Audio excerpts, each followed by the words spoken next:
ایک واقعہ لکھا، اس میں سچائی کتنی ہے لیکن ہے سبق آموز، کہ ایک شخص تھا، اس کے بارے میں اداروں میں یہ بات چلی کہ یہ آدمی ہے تو ادارے کا فرد لیکن ہے غیروں کا ایجنٹ. اس کے پیچھے لوگ لگا دیے گئے کہ دیکھو کہ یہ آدمی واقعی غیروں کا ایجنٹ ہے اور غیروں کے لیے کام کر رہا ہے. تو جب بہت کچھ دیکھا تو پتہ لگا کہ کوئی ایسی چیز نظر نہیں آئی. ریٹائر ہو گیا. دوسرا بھی ریٹائر ہو گیا جو اس کے پیچھے مخبری کر رہا تھا، تفتیش کر رہا تھا، جاسوسی کر رہا تھا.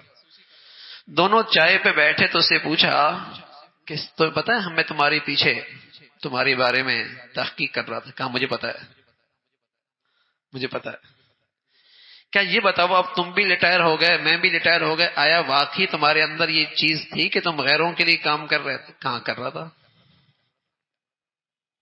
کیا کام کر رہے تھے؟ کیا کام یہ کر رہا تھا جتنے اہل لوگ ہوتے انہیں سائڈ پہ کر دیتا، نئے لوگوں کو اوپر بھیج دیتا.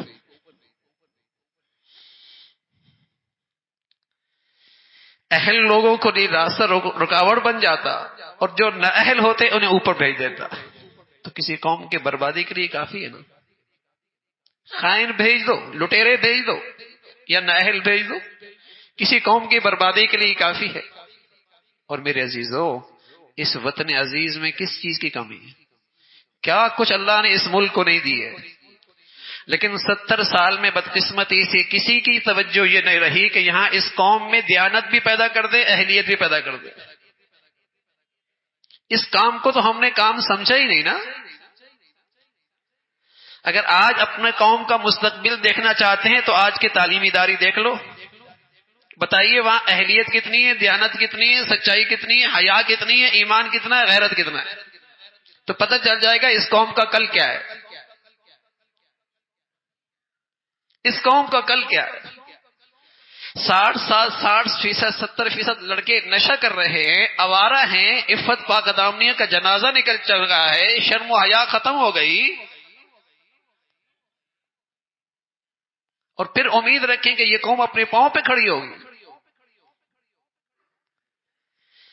جس چیز سے اہلیت پیدا ہوتی تھی، دیانت پیدا ہوتی تھی، ہم نے تو اس کا راستہ ہی بند کر دیا نا ان تعلیمی اداروں میں، کہ کہیں ایمان آنے نہ پائے، کہیں دین آنے نہ پائے، کہیں حیا آنے نہ پائے، کہیں یہاں غیرت آ ہی نہ جائے، کہیں اللہ کا نام یہاں کہیں آ ہی نہ جائے. ہم نے تو اس دیانت کا راستہ ہی روک دیا نا. دیانت تو ایمان سے پیدا ہوتی ہے بھائی، دین سے پیدا ہوتی ہے، خوف خدا سے پیدا ہوتی ہے، بارگاہ خداوندی میں حاضری کا ڈر، اللہ کے سامنے حاضر ہونا ہے، اس سے دیانت پیدا ہوتی ہے. باقی قانون کی رسائی تو ایک حد تک ہے، قانون کی پہنچ بھی ایک حد تک ہے، لیکن دیانت، اللہ کا خوف، اللہ کا ڈر. تو قومی ذمہ داریاں ہوں یا انفرادی زندگی کی ذمہ داریاں ہوں، بتائیے آج ہر ایک کو رونا کیا ہے؟ لوگ کہتے ہیں ملازمتیں نہیں ہیں، لیکن سچی بات کیا ہے؟ جن کو افراد کی ضرورت ہے وہ کیا کہتے ہیں؟ اہلیت نہیں ہے. لوگ کہتے ہیں ملازمتیں نہیں ہیں، لیکن جن کو ضرورت ہے وہ کیا کہتے ہیں؟ دیانت نہیں ہے، اہلیت نہیں. دیانت نہیں ہے، اہلیت نہیں ہے. اگر یہ دو جوہر آج کسی کے پاس موجود ہو، مارکیٹ میں اس کے لیے جگہ بہت، مارکیٹ میں اس کے لیے جگہ بہت. اہلیت ہو، دیانت ہو، اس چیز کی صلاحیت ہو، اللہ کا ڈر ہو، خوف خدا ہو.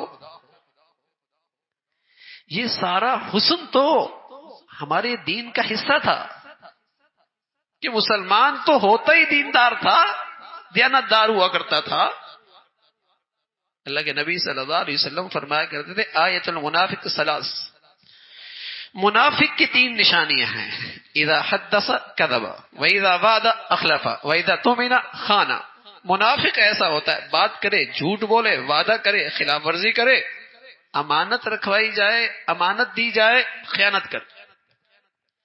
اور روایت میں رسول اللہ صلی اللہ علیہ وسلم نے اس سے آگے بات کہی وَإِن صَامَ وَصَلَّى وَزَعَمَ أَنَّهُ مُسْلِمٌ فرمایا اس کے کردار میں، اس کی سیرت میں، اس کے کریکٹر میں منافقین کی نفاق کی علامتیں ہیں، اگرچہ نماز پڑھے، اگرچہ روزہ رکھے اور اپنے آپ کو مسلمان سمجھے۔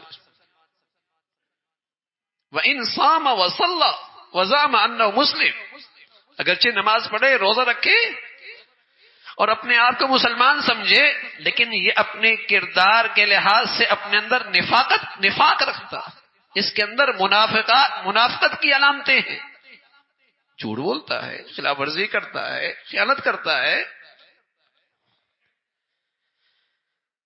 ذمہ داریاں سپرد کی جائیں، ذمہ داریوں پر کسی کو لے کے آ رہا ہے، خیانت کر رہا ہے، نہ اہلوں کو دے رہا ہے، خائنوں لوگوں کو دے رہا ہے، منافقت ہے، یہ تو منافقت ہے۔